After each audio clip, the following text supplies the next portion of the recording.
Hey, my friends, Derek here from Bomb Socks with another day of Bomb Bites where we feast upon the words of Christ, and we always do it one bite at a time. So we need to get the saints from Nauvoo to Utah, and that is going to be a tough endeavor. It's going to be a tough trek, and I'm going to use that word a lot today. So let me show you, first of all, back in Nauvoo between 1844 and 1846, under the direction of Brigham Young, the saints did their best to keep peaceful and calm amidst the continued hostility towards them. Now, the Nauvoo temple was dedicated to ordnance work in November of 1845. In fact, it wasn't even completely finished yet. But the saints feverishly worked on receiving their endowments in the temple. They worked so hard at that. By the end of 1845, over 1,000 saints had received their endowments because this was so important to give them the strength to get them to go.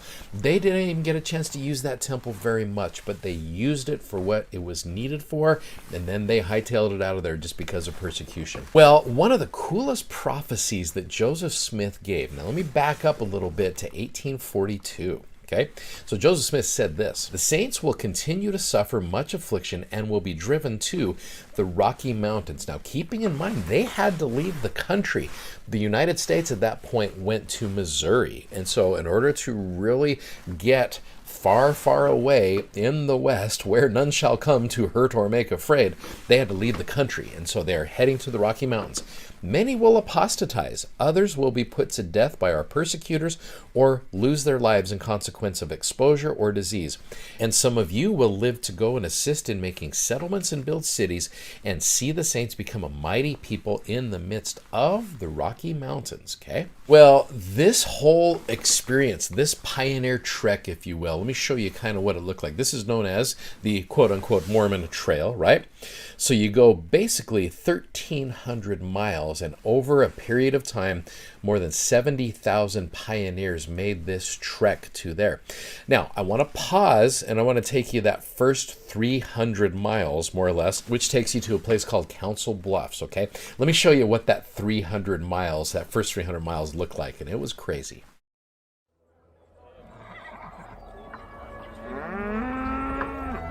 The time of the Exodus had come.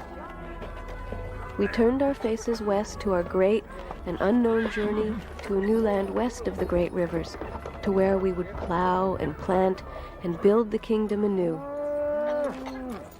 The call of Zion was in our ears, but the memory of Nauvoo was in our hearts.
So again, lots of trials and difficulties. That's first 300 miles. So from there, they still have another 1,000 miles to get from Council Bluffs to Salt Lake City. So section 136 of the Doctrine and Covenants is really, it's the Pioneer Trek section. If you look at the section heading, it says, "This is the word and will of the Lord given through President Brigham Young at winter quarters, the Camp of Israel, Omaha Nation, on the west bank of the Missouri River, near Council Bluffs, Iowa," if you've been there. So I'm going to have you do something for a minute. I'm going to have you look through this section. Now, again, this is given through Brigham Young, okay? He was leading the camp. At this point, he was not even officially president of the church, but he was leading the church as president of the Quorum of the 12 Apostles. He did not become president of the church until 1847. So look at these verses right here, and I tried to condense it a little bit. You got verses 2 through 8, 11, 16 through 32, and then 41 through 42. Now, again, you can go through the whole section if you want, but if you want to really kind of centralize it, you can look at these here. So I want to have you look for how to have a successful trek, because that's what Brigham is trying to tell them. Look, if you guys want to make it successfully on this adventure, here's what you do. So as I'm doing this for you, when I mean trek, I don't mean just the pioneer ones. I know many of you have probably been on pioneer treks, and those are fine, but I want to show you this. The word trek means a long, difficult journey. And some of you are like, oh, you mean like life? Yes, that's exactly what I mean. So I want you to find anything that you think will help you make it through this life successfully. So go through those verses, and we'll talk about a couple of them. Okay, well, there's plenty of them in there. Let me just focus on a couple. I mean, you go to verse number 4. "This shall be our covenant, that we will walk in all the ordinances of the Lord." I'll tell you what, one of the most important things we can do is focus on the importance of ordinances.